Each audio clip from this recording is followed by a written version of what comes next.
welcome to Life with PB. I am so happy to get a chance to talk to you again today. And today I'm talking to you about playing within your sphere. Playing within your sphere. You know, I've come to realize something in the world we're in particular, that many of us find ourselves trying to play on everybody else's field rather than your own sphere, where you are most gifted, where you are most valued.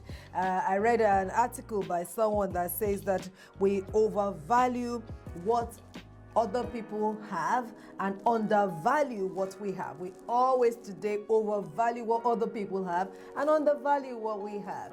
And you know what? That actually got me thinking of a particular lady I came across, years ago now. She was a young professional and a mom of little kids, and she had quite a lot of things that she had in mind to do for herself, which are great things to do, by the way. But unfortunately for her, she constantly kept looking across her shoulder at what other people were doing, and that was putting her under immense amount of pressure. The more she looked at other people, the more pressurized her life became. The more paralyzed she was when it came to using her own giftings and her own strength. She kept looking at what other people were doing. So, and that created so much pressure for her that she eventually had to, at some point, she broke down and had to stop at some point.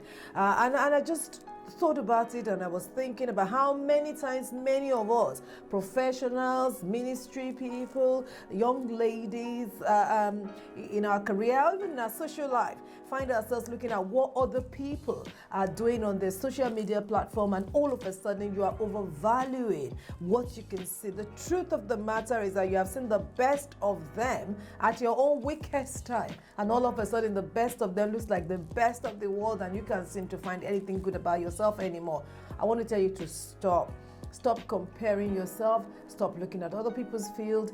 Appreciate what you have, because you got your experiences, you got the people God has put around you, you got your giftings, you got your own strength, which you need to pay attention to. Never ever undervalue what you have.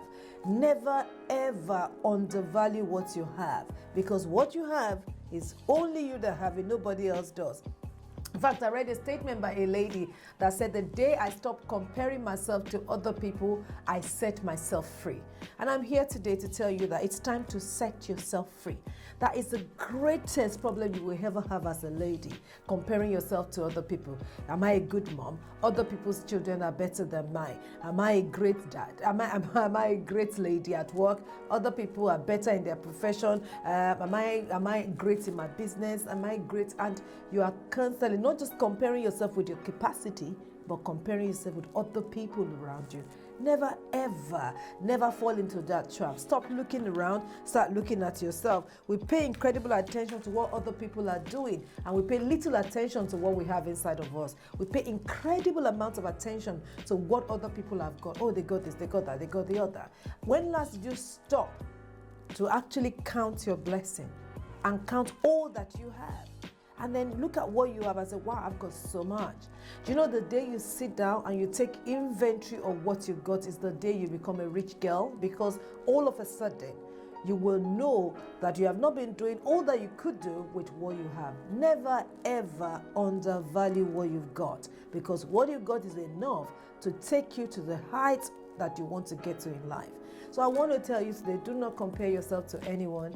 Do not compare your ability, your capacity, your giftings. Your giftings are the best of you, and God has given it to you for a purpose. So how exactly do we not do that, particularly if you're a competitive person? It's not bad being a competitive person.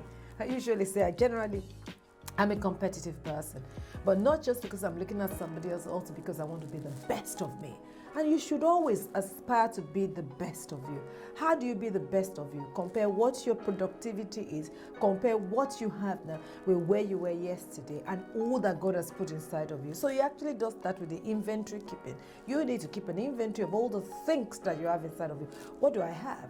I have my skills, I have my ability to talk, I have my ability to read and understand, I have empathy for people, I do have quite a lot of things, but I can write. So I look at all of these things. I've got my children, I've got my husband, so I've got all of these resources. Then, what exactly have I done with them? Then you can start writing that one thing after the other. Okay, I've been the best I know to be as a mom. Is there more that I could do? As a wife, is there more that I could do? In my workplace, is there more value I could add? In my business, is there more I could do? And in ministry, could I do more? For people, can I do more? Can I make a difference by doing more for people? So it is, yes, comparing yourself but with yourself and your capacity and what God has put inside of you. It is never, the secret of life is never in comparing yourself with somebody else, because they have not gone through the exact same set of things that you've gone through. And if they have, they probably will have a different life from what they have at the moment. So I want to say to you, take attention away from other people's sphere of influence. Look at your own sphere of influence. Identify your field. Identify your field. Identify where God wants you to play with the best of your strength and start playing it based on what God has put inside of you. So stop looking out. It's time to look inwards. Stop looking out. It is time to look inwards, because the value is actually inside you. So I end with this by saying, stop overvaluing what other people have and undervaluing what you have. I want you to crank up the value of what you have inside of you and what God has made you to be, so that your world can see the best of you. Your world is waiting for you, waiting to celebrate you. And I look forward to the times that your world will celebrate you for all God has put inside of you. Thank you so much for taking time to listen. If you enjoyed this and you found it valuable, do go ahead and share with somebody else. Tell somebody else to subscribe, and equally subscribe to our channel as well. Thank you so much for your time. The Lord bless you. It's PB here, as usual.